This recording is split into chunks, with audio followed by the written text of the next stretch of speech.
Good morning, students. Now, in today's discussion, I want to do the simple pendulum. I want to discuss the simple pendulum and its time period. Okay, but with reference to the simple harmonic motion. We are going to discuss the simple pendulum and all with reference to simple harmonic motion, essentially. Okay. First of all, what is a simple pendulum? An ideal simple pendulum consists of a point mass suspended by a light, inextensible and flexible string. Inextensible and flexible string from a rigid support. Okay, and the point mass which is suspended. The point mass which is suspended here, that is called the bob of this pendulum. Here is the bob of this pendulum. So the simple pendulum of length L, it is suspended from the rigid support from the point O. This is point O is the point of suspension. From here it is suspended. Look, it is suspended like this. Here is the this length is actually, I just tell you, this L length is the distance between the point of suspension and the center of mass of this bob. The bob has got a center of mass.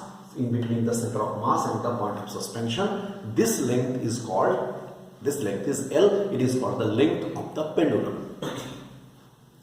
What happens here? The pendulum is capable of making oscillation about its mean position at A. Okay, at A it is making the oscillation, both sides it will go, right? But first of all, I want to discuss here that the motion of the simple pendulum is SHM, or we can say that under what condition the motion of the simple pendulum will be SHM. That we want to establish, that relation I want to establish. Okay, so let us suppose this is the mean position. At a particular instant of time, suppose the bob of the pendulum is at the point B. Try to follow me. During its swing, it is oscillating with a certain amplitude. That is the maximum displacement on the either side. But suppose B is the instantaneous position. At particular instant, its position. Here at the point B, if it is. Where its displacement from the mean position is y. You can see very easily. What will happen? Let us account for the different forces acting on the bob at the point B. First, definitely weight, mg, vertically downward. And this angle is theta. This is called the angular displacement.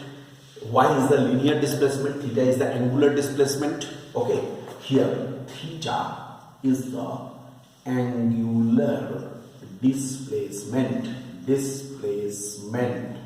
and y is the linear displacement.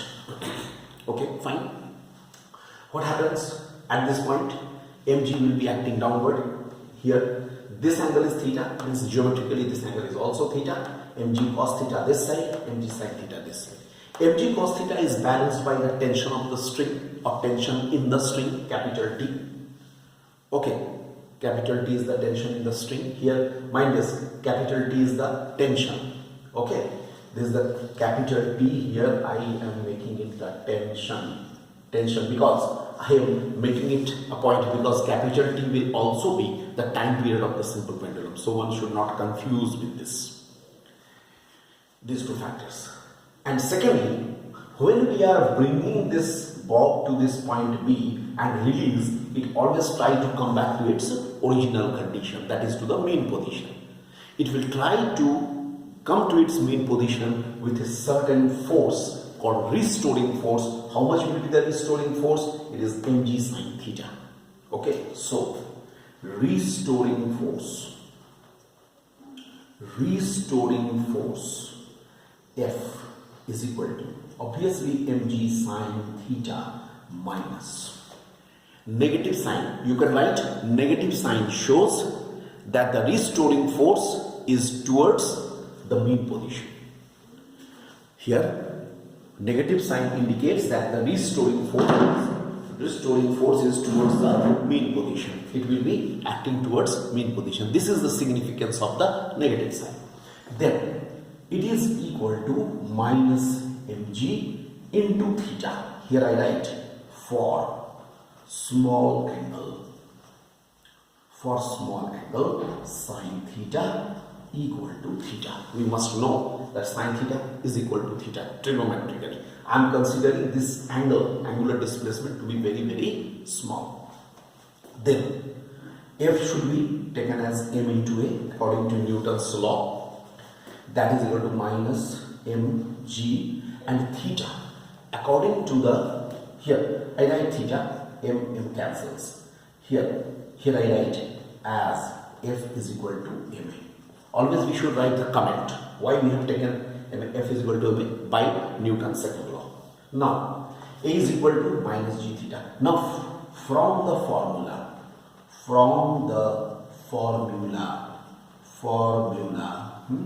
theta is equal to L by R. I hope all of you are aware of this, that theta is equal to L is the arc length by the radius. Here also, this we get.